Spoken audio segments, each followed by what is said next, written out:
awuwathi emkamesweni amazwi ezizabona ngenene uThixo uvumile ukuba umnyama wakhe afele esizwe. Baba wethu odwele siyabonga, Baba wethu osezulwini siyabulela, siyathoba kuwe wedwa Thixo wethu othandekayo. Khetha nathi ke namhlanje ngegama likaJesu Kristu waseNazaretha siyabonga. Phakama Jesu ukuze lidunyiswe igama lakho. Siyabonga, sincedile Thixo ngonyana wakho egameni likaJesu Kristu. Thank you Jesus. Ngokulandela Msindisi wena ithi asi loba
Jesus.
Oh, thank you, thank you, thank you, thank you.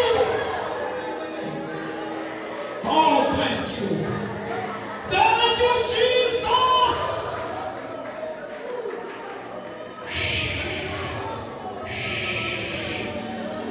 Oh, Baba Siamo. Thank you, Lord. Ikazi lake linikopele minangi Itali alifaye Zulu ikazi lake seningi kobele Itali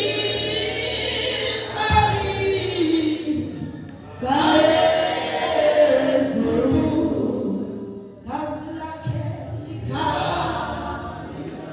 ikazi lake niko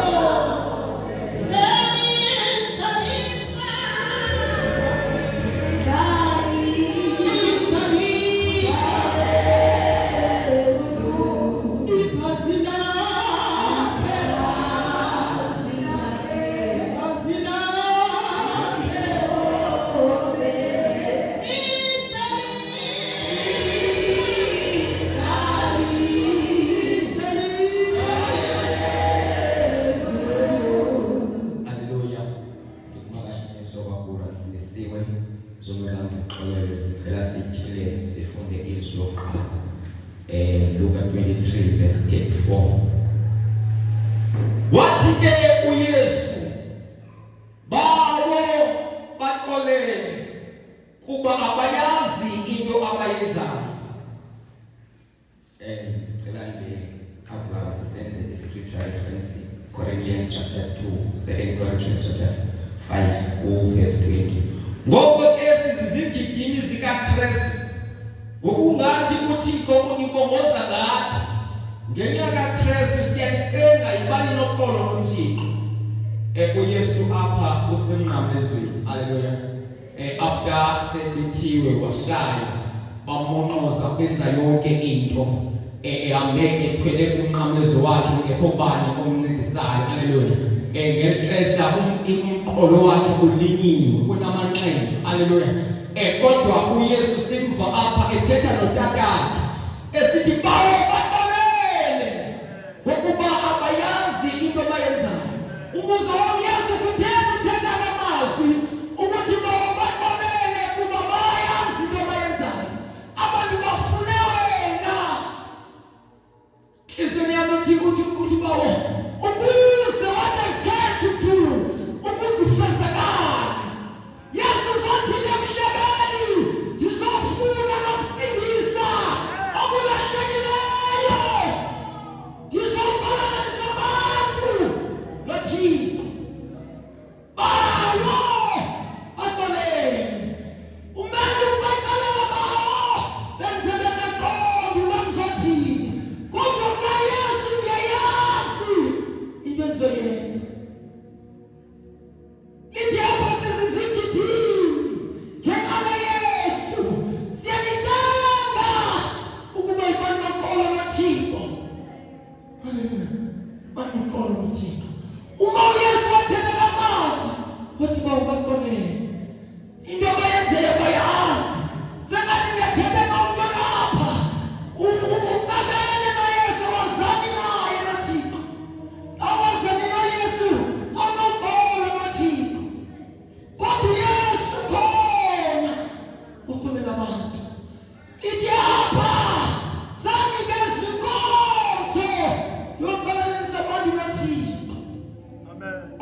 Incwadi kaLuka chapter number 23 verse number 42. Sithathe ithuba sibulise kontatho mama abantu abatsha ngegama lenkosi yethu Yesu. Amen.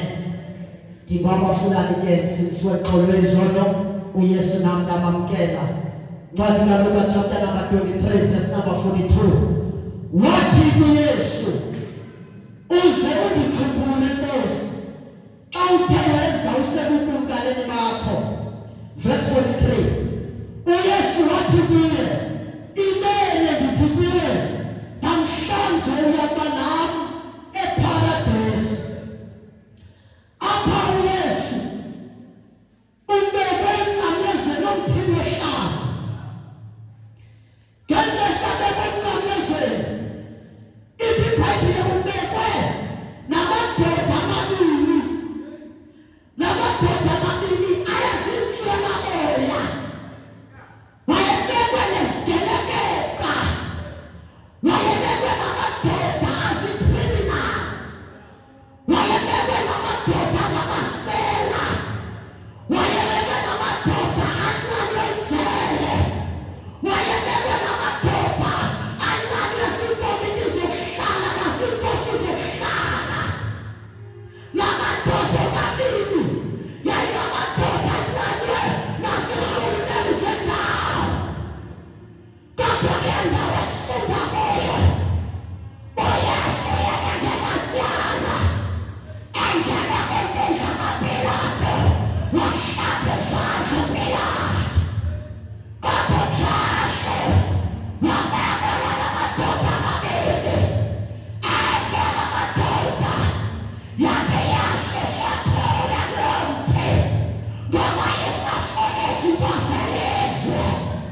Kodwa yesibini yakhe sakumbona egeza ngegazi, umhlaba wakhe ulinyiwe. Yabe seyibona izono zayo ngoba bonke abahlangene noJesu babona izono zabo. Yakhe yabonisa kumjonga, yabheka amatyala wayo. Yakhe mfondini, le ndoda inotyala. Thina silapha ngoba sonile. Yabe sesithi le ndoda, ngoba iyakhawa. Okwesibini, ngoba awukhawa. Ukhawa ujonge kuYesu, ndoda ecaweni kuYesu. Ibalandelayo ubone izono zakho. Yamjonga le ndoda. Xa imjonga ngoba yebesesibhili. Xa sefika kuye sefuna izono. Abahlangana naye bafuna izono. Abangahlangana naye bakhenza ngazo izono zabo. Wamjonga le ndoda uYesu. Yakhe yazi uzondikhumbula. uYesu wakhumbula kwiintshumayelo zakhe esasemhlabeni uba bekengapha emhlabeni. Ngakholelwa ndim, akholwa indodana, noba akanamali, noba akafundanga, kodwa akholwa indodana. Uba kuphila kwimphakade, akholwa ndim, noba uphuma kwikhaya ehluphekayo, noba uphuma kwiphephandaba embi kangakanani, kodwa akholwa ndim, uba kuphila. Wabe sesithi uYesu, xa besithi uzondikhumbula. Wathi uYesu, no, xa ukholwa ngolu hlobo le nto yenzeka kudala, kodwa namhlanje because of faith, namhlanje ndizoba nawe eparadesi. Wathi kudala, kodwa namhlanje. Wathi ngomso because of faith, namhlanje ndizoba nawe. Ndizoba nawe.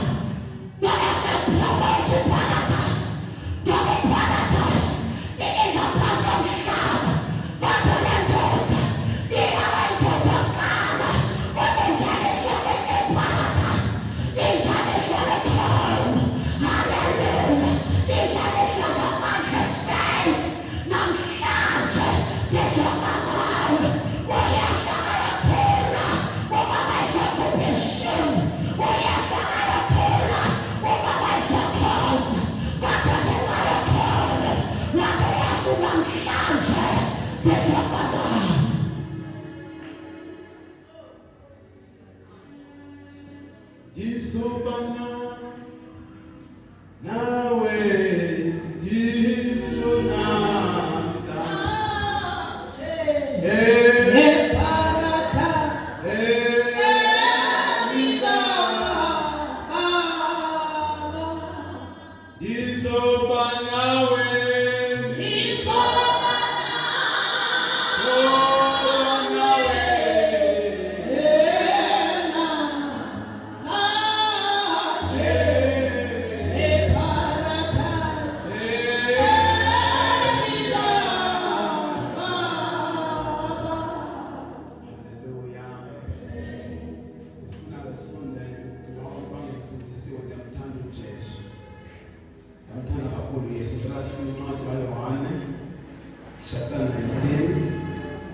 sizofunda uverse number 26.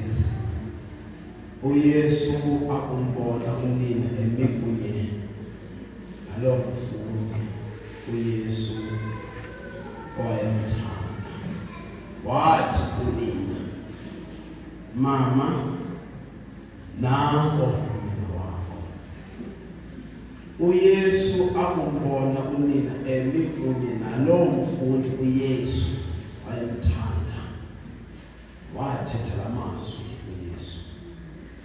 Wathi, mama, nanko unyana wakho. Apha sifunda khona bathandekayo. Oyifunda yonke le vesi, ingela xesha uYesu asemthini, asemnqamlezweni. Ngela xesha babehlukene abantu phaya. Kuba uPilato wayehlambe izandla zakhe, engafuni elityali kaYesu libekwe phezu kwakhe. Welicala uMaria naye umile ngapha, uyoyika ukusondela phaa, ngoba uyambona uba unyana wakhe uyabethelela engenanto. Kodwa uYesu uthetha ngamazwi emveni koko. Uthi uYesu uMaria, nanko unyana wakho. uYesu enhlizweni yakhe, emphefumulweni wakhe, wayiqonda uba uYesu akakwazi ukufa abantu emhlabeni behlukene. Haleluya! Ngoba uYesu wabona ukuthi kulemema kuyo abantu bahlukene. Abantu bayambona ukuthi uYesu akananjani, abantu bambeka icala uYesu. Wathi uYesu, nanku unyana wakho. Haleluya! uYesu wathandekayo washeza edibanisile selibandla lakhe. Le nto ifike ibekwe esihloko enhlizweni yami. Uba ngabe ulema phakathi kwethu uthi usindisiwe, kodwa kukhona wena abantu bayehlukana. Ishiya question mark le nto. Uba ngabe ufumene omphi uYesu, ngoba uYesu wayebeke emnqamlezweni. Wathi mfazi, nanko unyana wakho. uYesu wayebadibanisa kuba bathandeka bebehlukene, ngoba imeko yabehlula. Ngoba uMaria wayembona unyana wakhe bethe emnqamlezweni, engekwazi ukusondela phaa ngoba wayesoyika. Kodwa uYesu wathi, mfazi, nanko unyana wakho. So bathandekayo, uYesu wasishiya esinike umoya omunye. uYesu wasishiya esinike uxolo. Xa ngaba usasindisiwe, usahlukanisa, ithi bizikhona ingxaki. Awudibani noYesu, nowafa emnqamlezweni engenecala. Kodwa uYesu ngoba wayenamandla wokubulala bonke abantu, kodwa waqonda uba makavume abethele emnqamlezweni. Kodwa yena ashiye umanyano emhlabeni. God bless you. Marko chapter number 15. Sifunde khona ke uverse number 33 no verse number 34. Sicela umfundi osixhosa asifundele esitsha. Lesindisiwe uYesu kwinkosi nomsindisi womni bami. Igazi lakhe lalihlamba sonke isono. Sicela owasifundela esitsha isixhosa. Mark chapter number 15, verse number 33, verse number 34, verse number 20. Egameni likaYesu Kristu Nkosi. Ngensimbi yesithathu ke. Ngesimbi yesithathu ke. uYesu wakhala ngezwi elikhulu. Wasuke Yesu wakhala ngezwi elikhulu. Esithi. Eloi, Eloi, lama sabachthani. Ngiyacela sisifamu uqale nje ngaphezulu nje kancane 32. Verse 32. uKristu ukumkani wakwaSirayeli makehlela lokhu emnqamlezweni sibone size sikhona. Kwanabo babemethele emnqamlezweni kunye naye babenza isigulelo. Mark chapter 15 verse 33. Verse 32. Ngeke lokhu kakhulu alesithandathu.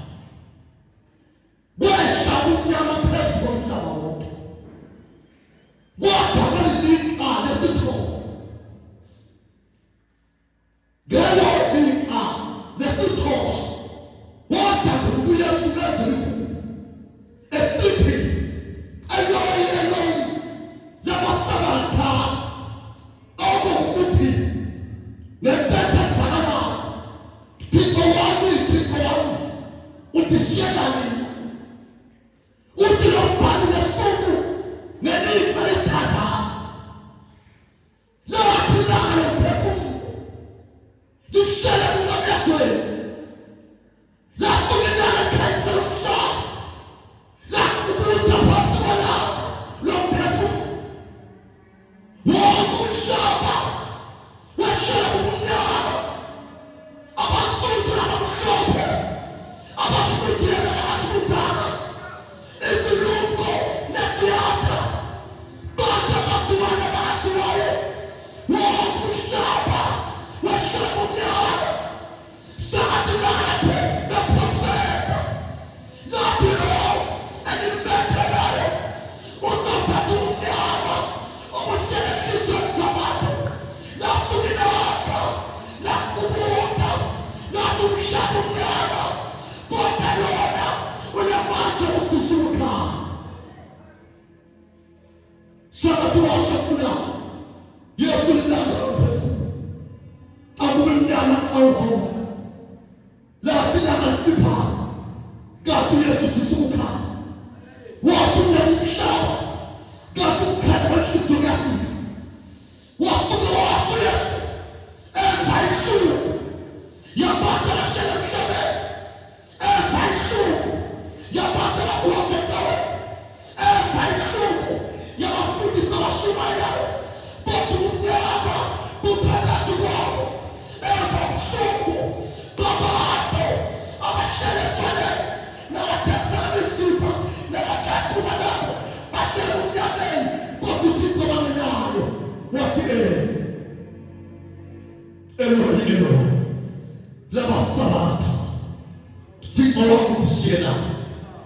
Sabathi uYesu afumanise yekufa ubuhlungu bekuphila uYesu ngenayo. Bekuphila uThixo ngenayo. Iqhawe yakho nabakhulu bakho ngezinto zomzazi nabafundisi bakho nabashumayeli beshumayela. Kodwa wayemnyama uThixo bangenayo. Wasuka uYesu ezinhlungu ngaphakathi kwakhe. Wenza the pain akazithakisayizi. Wathi ahlile umhlane wakhe sangakhaya. Wathi asalusithaba samefa sangakhaya. Bathi bamthifela ngamakhe sangakhaya. Bathi besenza zonke izinto basufaka isikhonkwane esandleni sakhe. Bamhlaba nasophangweni sangakhaya. Kodwa endaweni zangakhaya kuthi umnyama obufika umhlaba wonke nobulahla uThixo.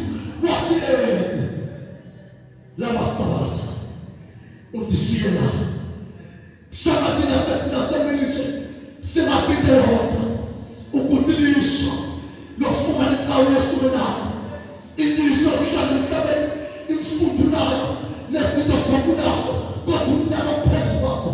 Shaka thina asidoda esisukukhaya ngaphakathi kwefiso zabantu lathi la kubuta kanti esaphanisho wathi umhlabeni ubona kanti esisukukhaya.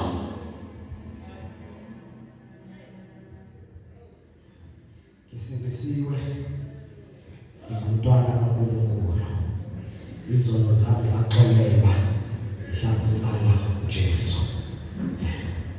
Izwe ngeke lona lilodwa nje. Nawe Jesu sesiphambanwe ethi ngomile. Kusho mina, kusho uJesu baphetha amanzi ami baphuzile uJesu naye. Kuphuzikile sisakhe lokho mfula. Jesu osho ngamazwi uthi ngomile.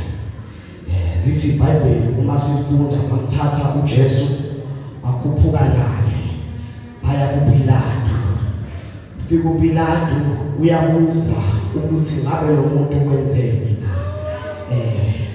Bayachaza bachazayo abanampendulo epheleleyo bathi ubethe. Ngoba abasazi isono Jesu abangamthwesa sona bathi ubethe. Uthi uPilato uyambuza ukuthi wena isono sini sakho ngabe uyinkosi yamaJuda na? Uthi uJesu impendulo yakhe lokho kushoyo kuyikho. Inento ethi irresponde kwenzoko ubhekana nayo iyona kwenza ugcina ungayifumananga i-successful ngerespond usuke wayenza. uJesu uthe phikabezwa ngabhikabezwa bona uthi lokho kushoyo kuyikho. Ngathi besangaba amakholwa angeke akhuluma kakhulu. Ethi uJesu uyazi onke ngibekele. Yebo ingane ayilale ekhaya. Yebo abantwana baphuza bonke kodwa uJesu ngibekele udaba lami. Ithi ndaba siyenzeka lithi iBhayibheli uPilato noHerode babengazwani. uJesu ufika noPilato. uPilato uthi uhambisa uJesu kanti uJesu uhambisa uPilato kuba laba bantu bayefumana uxolo ngoba sonke isimo uJesu ayedlula kuso kwakuba noxolo. Wadlula uJesu kukhona indoda eyisebenza khonke kodwa wathi uma edlula uJesu kwazakala indoda yathi ngifuna ukumbona lo Jesu ekhulunywa ngaye. Ithi iBhayibheli uJesu wefika noPilato bafumana uxolo baba bangani. Yabuya uPilato buya naye usho ukuthi uJesu wenza uxolo. Buya naye uPilato uthi lo muntu amfumani sono kuye. Akasono uJesu akanaqala. Usethi uPilato mina ngiyageza izandla ngiyazikhipha lento engifuna ukuyenza. Yenzeni. Bathi ababhali ayabethe. Pilato ufika solution. Uthi no, ake ngithole angazi ukuthi wonile. Ngiyaxolisa mfowethu. Ake ngithole uBaraba owayesigebengu aziwa entshontsha eyisela eyikho konke. Zonke izono zaziBaraba. Kodwa uthi umeme noJesu babuzo uPilato ukuthi ngikhulule bani ngabantu. Bathi abantu makhululwe uBaraba. Bekani uJesu wathatha amacala kaBaraba. Jesu wafumana enesono enonanga kodwa wafumana enesono kwafanele ukuba khulula uBaraba owayesana endaweni. Lithi iBhayibheli buyele emuva uBaraba kanti uJesu wathatha izono bafika kuJesu bakhululwa. Bangaba bakhululiwe khulula uBaraba. Bamthatha uJesu baya naye esiphambanweni. Uma beya naye esiphambanweni lahamba uJesu process engeyinhle. Mefika esiphambanweni uJesu izoqala akhiphayo uthi baba bathathelele. Lesibili alikhiphayo uJesu uzothatha isono seselelesi iselelesi esasonile uthi uJesu yakala khona uJesu uthi namuhla ngizakuba nawe eparadise elesithathu elikhulunywa uJesu yakala yalungisa uJesu izinto akakumele yongisile uthi mama ebheka indodana bheka umama wathi uJesu akhuluma lento lesike sibe necala nokuba siyophandela abazali besale bekhala bengazi ukuthi bazoyona uthi Jesu aqala kulungisa leso sono sokuba isikhiphe mama kuwe mama bheka indodana bheka umama wekhuluma elesithathu elesine yaqala sifumana sithathu isono uthi uJesu Eloyi lamasamathana wothi uNkulunkulu wami ungishiyelana yadlula uJesu usezothi ngomile hayi into engifuna sibambile sonke siyadinga uJesu ngomile uma sithola le ndaba yobona sithola kuGenesis chapter 3 verse 6 asimfundeni bazalwane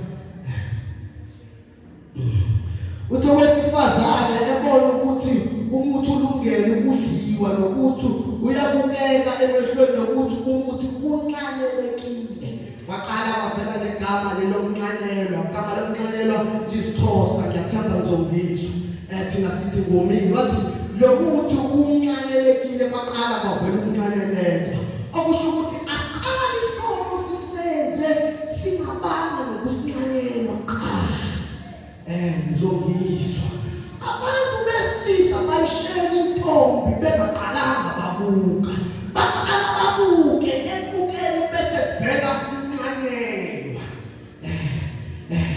lithi iBhayibheli uJesu umethandaza uthi uJesu kuba kuyangami Nkosi ngabe ngithi lesi sitsha asidlule kodwa Nkosi qala kuphela lento umnqanyelo uJesu enze yonke process ingoba unqanyelekiwe sifuna amakhono azohamba enqanyelekiwe amakhono ahamba enqanyelekile ngaso sonke isikhathi sibathola bathi yini into engifunayo umkhuleko akwazi ukuba umfanele ungabanqanyelwanga abantu kungaluqalula nenqalo nokusindiswa kwabantu ezonweni zabo Jesu ulungisa into yokuqala kahle kahle indaba la isephela khona inkinga ehlupha abantu loyokoma uthi uJesu aqale ulungise lento yokoma sifundeni ivesi bazalwane uthi 26 John chapter 19 uthi emva kwalokho uJesu ekwazi ukuthi konke sekuphelelisiwe ukuba umbhalo ugcwaliseke wathi ngomile Jesu beshumayela ehamba etshela abantu ethi khuluma nentombazane intombazane cela amanzi intombazane thasisana namaJuda uthi Jesu kubuwazi lawo manzi uzowacela kimi Jesu yahamba yashumayela uthi ophuze kimi esiphithi sakhe kuyogobhoza imfula kodwa sithola la ethamba kwalokho uJesu ekwazi ukuthi konke sekuphelesiwe ukuba umbhalo ugcwaliseke ngomile ukusuka uNkulunkulu kwenze wome ukusuka uThixo ukona kwenze wome simela bazalwane ukuyokhala enkosini sithi ngomile iphuzise Nkosi uthi Jesu esifuni sakhe ophuze kimi kuyogobhoza imifula asile ngabazalwane abangazohamba ngomile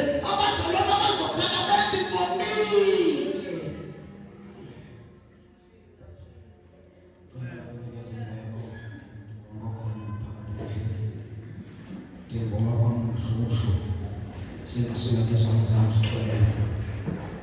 Yohane chapter number 19 verse number 30 Akuba emphithile iwayini uYesu wathi uqikiwe weqhudu inhloko waphuma umphefumulo Namazwi wathetha uYesu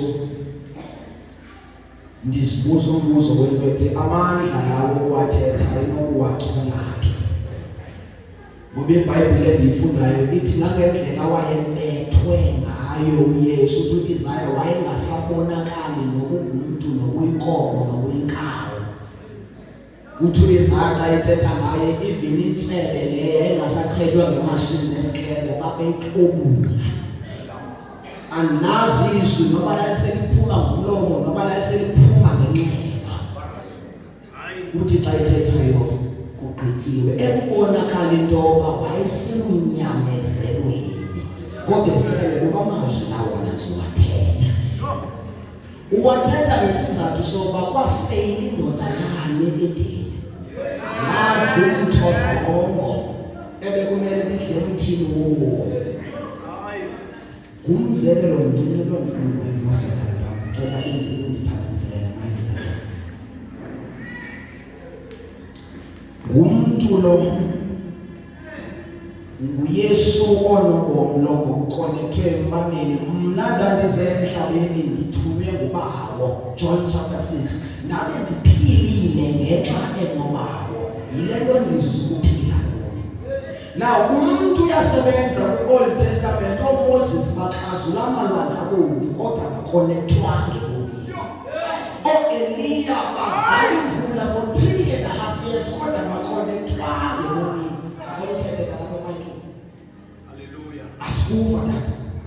asikuva data yintoni problem ayiconnectwanga ebomini yintoni masizame uyiconnecta data before you connect before you connect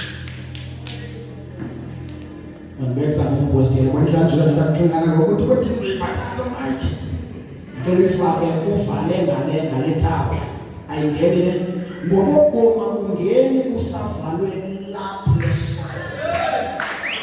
wayilamula uYohane xa ebona uJesu wathi nansi imvala ethwa isusu sono sehlabathi yakubilengile emthini weGolgotha yathetha ilizwi lalinye yathi kugqityiwe ngale ndaba ubomi sekungangena emntwini unikwa amandla kaJesu asathethe yes Lord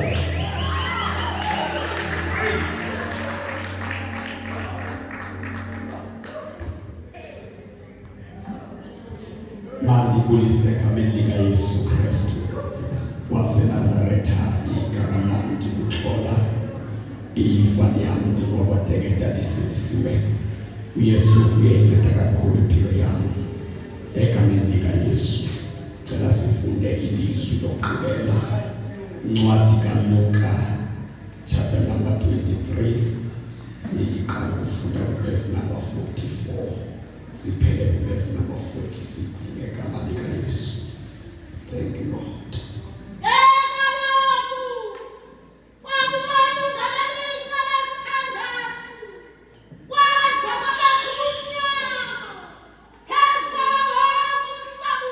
Kwabakhona ubumnyama phezu kwawo wonke umhlaba uphela.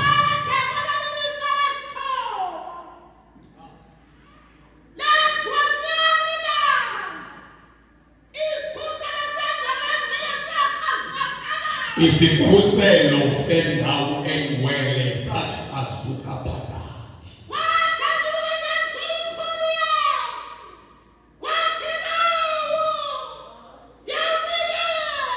Wadanduluka ngezwi elikhulu kuYesu wathi bawo ndiyawunikela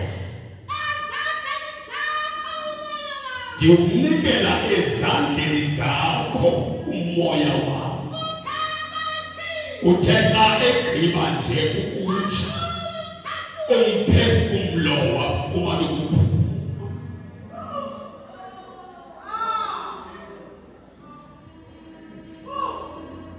uthezesithi ugqityiwe sendenze yonke into walinda uYesu umphefumlo wakhe walinda ukuba makagqibe yonke into ebizele wawathetha onke amazwi awathethileyo elindile uYesu ezulwini nakhona kulindiwe.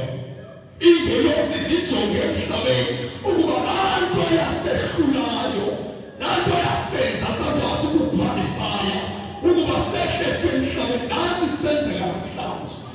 Wabukelwe ezulwini, uThixo wahlala entloneni watehleli, wathi ndifuna ukuyikhongozela kahle, andisuma nakenyawo ndizohlala phansi.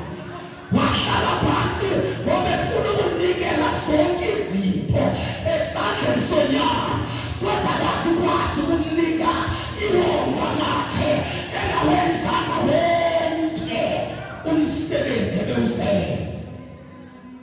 Wawangathi uyakhumbula uYesu ukuba ekuqaleni uThixo wadala izulu nomhlaba, kwakumnyama kusenyangeni kungekho nto ikhoyo.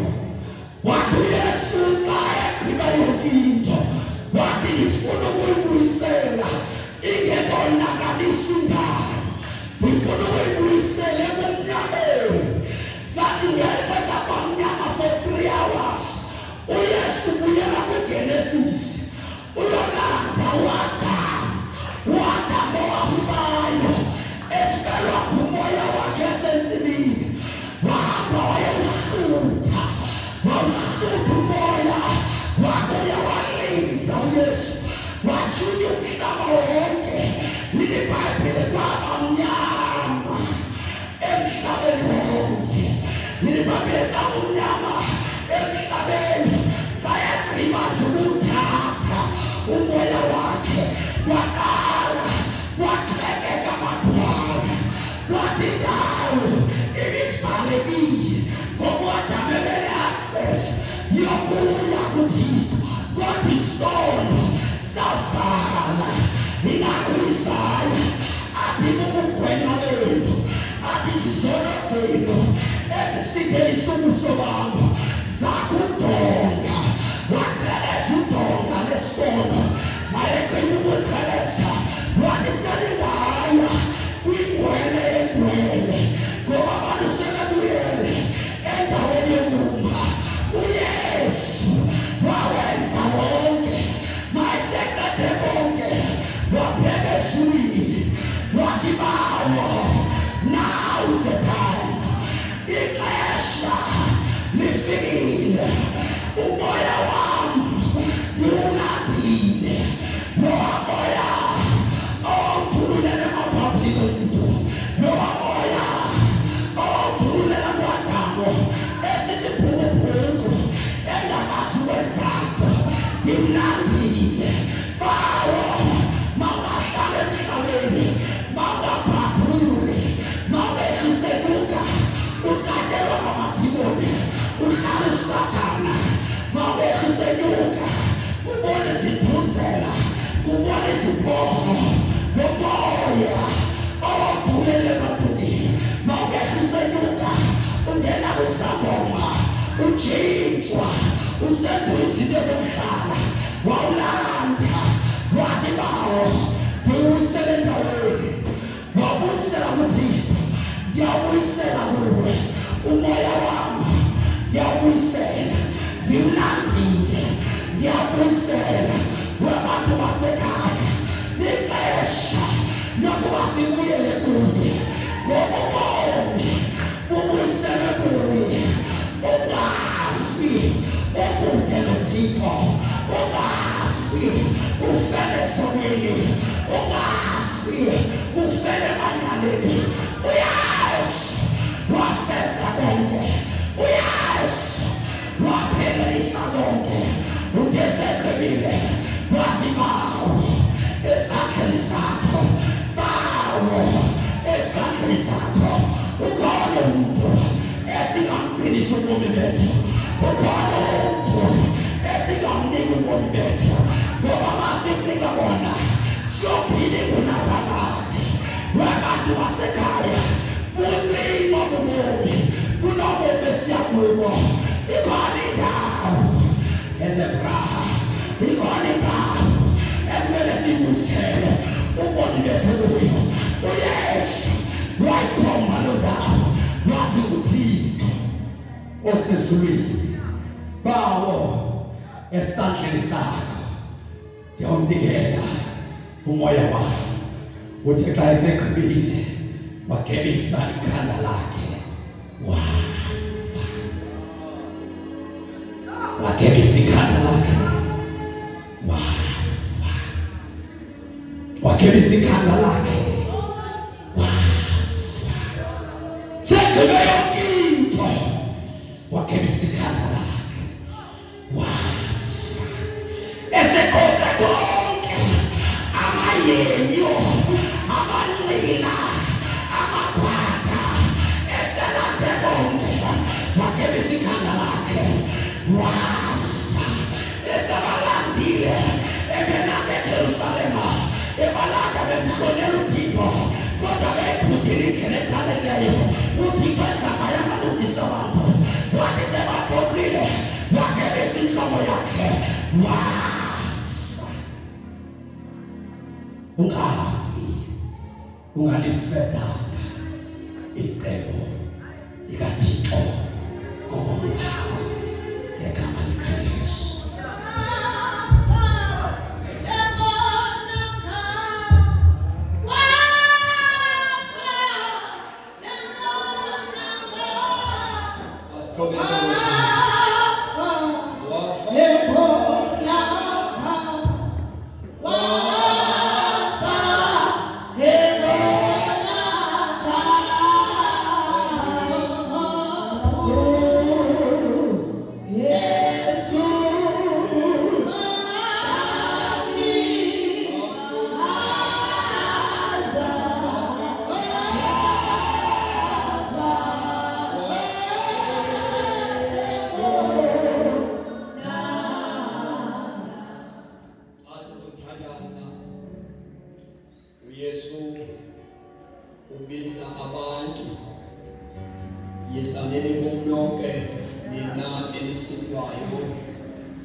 Injoko yam ayinzimanga ilungula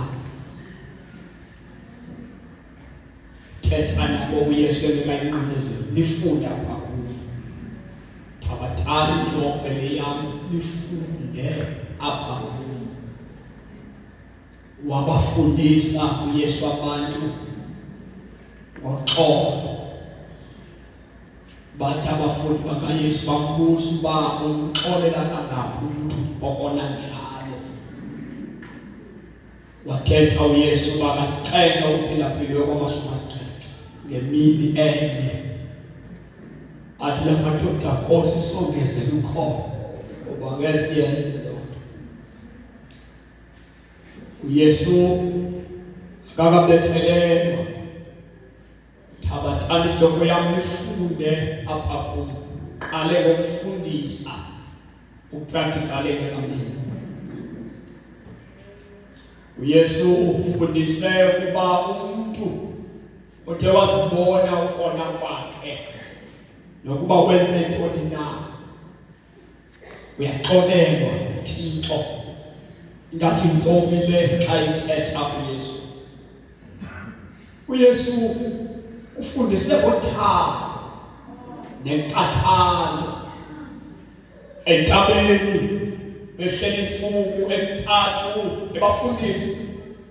Bafundi bakaYesu babona isihlwele esilambile baya kuYesu bakhulule bahambe ngoba sinanto yakutya apha neefekile zikude. uYesu ufeze ukukhathalela umuntu entabeni wathi bapheni nina ukudla bantu ba mayithetha la mazwi ethi nangu unyana nangu umama wakho edibanisa ubonakalisa inkathalo ebayibe khona phakathi kwakhe xa ikhona yena. uYesu ufundisile umuntu lo xa ikhonza makakhonze inhliziyo yakhe imsulwa ngoba ngekho ongambona uThixo inhliziyo yakhe ingekho msulwa. Esiphambanweni ethu uJesu uyifumene experience yokuba nesono ezingenziwanga nguye, kodwa izono zethu zasiphezu kwakhe. Bebonakalisa ukuba umuntu onesono noba uxatyiswe kangakanani uThixo uyasiwa uThixo. Simbona uYesu elithi iBhayibhile uyithandayo kaThixo. Ebhaptiza uYesu eJordani uthi uThixo ethetha ngezwi phezu komlambo, lo unyana wam oyinthanda elikholisiweyo nguye. Vele kodwa emnqamlezweni ngenxa yesono lo Thixo kubethe unyana wam oyinthanda lo wamsingela unyana wakhe. uJesu uyayazi ipain yakholwa elikhonza lilahleke uThixo. uJesu uyayazi ipain yakholwa elithwele umnqamlezo, kodwa uThixo engasekho kwelo kholo ngenxa yesono elizenzileyo. Ngoba uJesu emnqamlezweni uyivile ipain. Siyisithethi besetaba sathi uJesu akaliliswanga imikhonto, uJesu akabulilanga ekhathwa eqhutshwa inyama yakhe. Lithi iBhayibhile isabhokwe sakhe wayibethwa ngaso sasinazo izikhonkwane eziyi-39.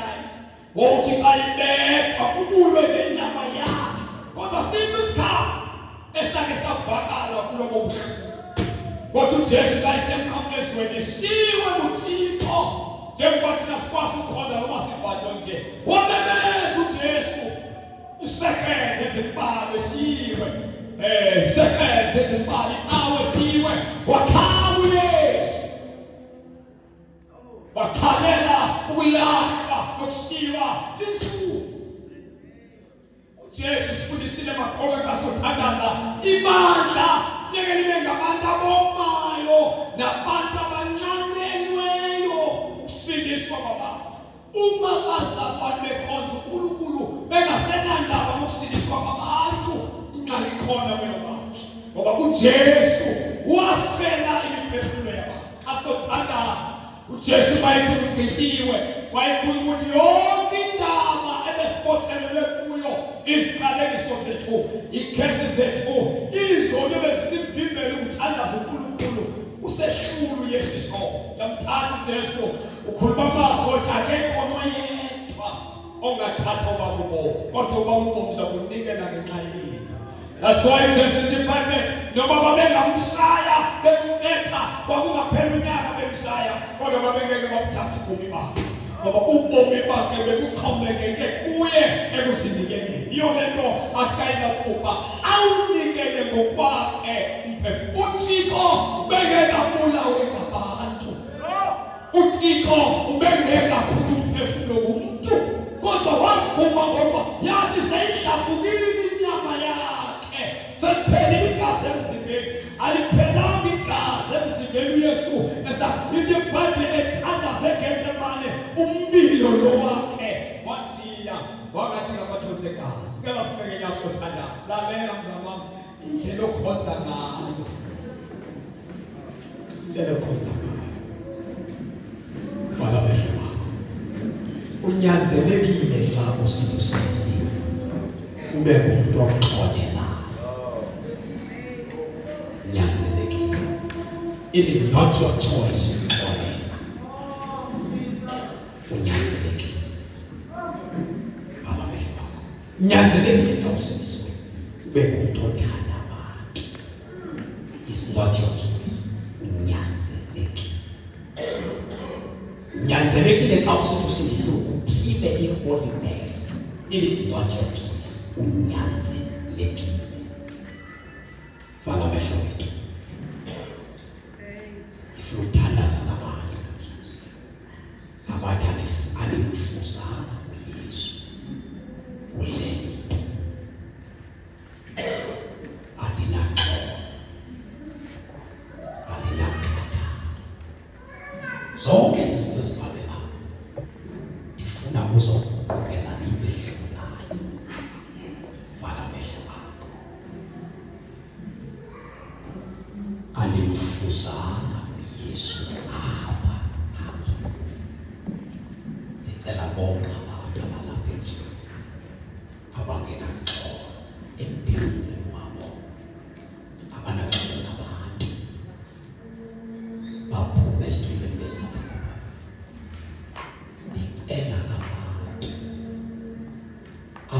esemvayo uThixo wayekade nayo.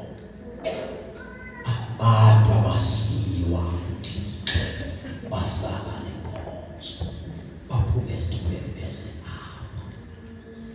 Vala amehlo akho. Ndifuna ukwaphinda amazwi sesithandaza. Xa uThixo usenaye uyazazi. Xa uThixo ungasenaye uyazazi. I'm just giving you opportunity yokubuyelela esiqongweni. God bless you.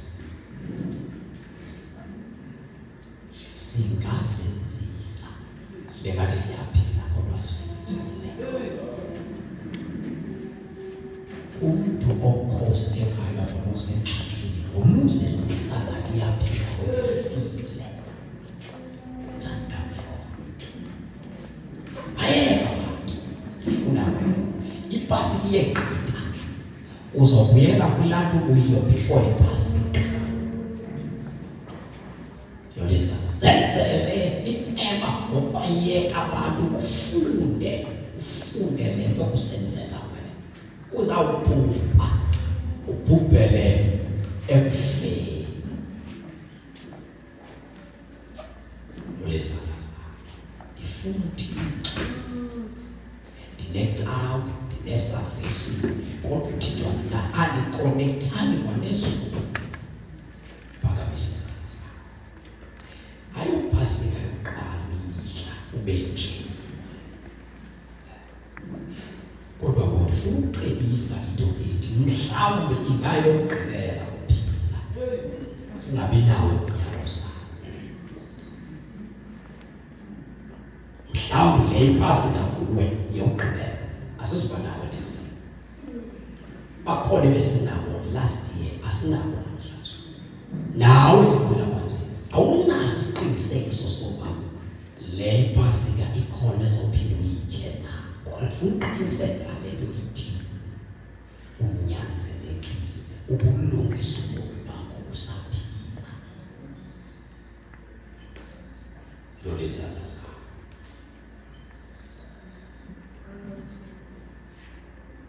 Waza futhi udumo zokuthandaza futhi udumo zokuthandaza. Vula inhliziyo yakho. Ifuna senze umthandazo.